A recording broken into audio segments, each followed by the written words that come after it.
literacy we've choose is information literacy. So from effective strategy to evaluation techniques, we students should learn to evaluate the quality, credibility, and validity of information, website, and we should give proper credit. The first attributes of information literacy is to identify. When we say identify, it is when we will use our critical thinking in gathering information. One crucial example of this is when you are having your research or thesis. You need to understand your topic and able for you to determine the sources or necessary information needed or required.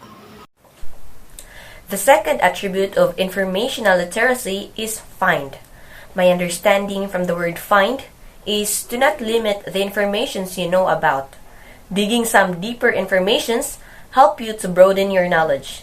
And by this, you will be able to understand the informations you are searching for slowly but surely.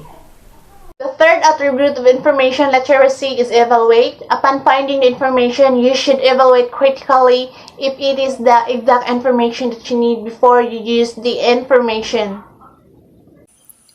The fourth attribute of information literacy is apply. In this fourth attribute, it is now your task to apply the information. Once you have finished collecting the information you already assess and evaluate, reviewing its authenticity, checking if it is factual or not, this is a particular stage. For example, is to paraphrase a quote to support an argument. It is your responsibility to paraphrase the information for it is not to be identical from the original source, and of course, you should cite your references. The last attributes of informational literacy is acknowledge. Admit it or not, it is a common problem we unintentionally commit. We usually solve our problems, especially schoolworks, by simply searching information and copying from there without citing or acknowledging its sources. Being an information literate, you will know how to avoid plagiarism and give credit to the owner of such information because they have the rights. So for the next topic that we choose is emotional literacy, wherein it is the ability in how you manage and control your emotionally towards others, specifically if there is someone who have a misunderstanding in you. You are able to keep calm and have self-awareness.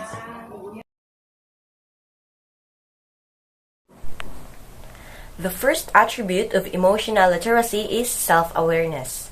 In my own understanding, self-awareness is the capacity to understand and know your own self. By this, you can actually be aware of your own self. You can also have a peaceful mind as well as a peaceful living. The second attribute of emotional literacy is self-control. Self-control is the ability to control yourself, being able to control your temper, and self means that your patience is not that short and also you can deal with more complicated situations.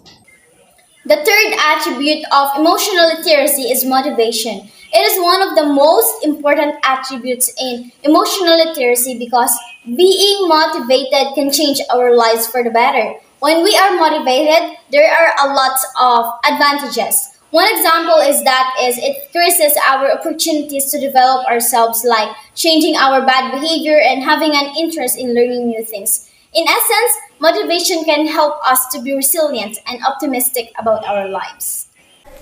Next is relationship management. Why is it one of the attributes of emotional literacy? Because if we disregard this one, miscommunication and conflict might occur. If you are aware on how to manage your emotions, you will build a great bond or relationship with whom you are talking or socializing to. This means that your emotions has a great impact on attaining a healthy relationship with others and communicate effectively. The last attributes in emotional literacy is social awareness.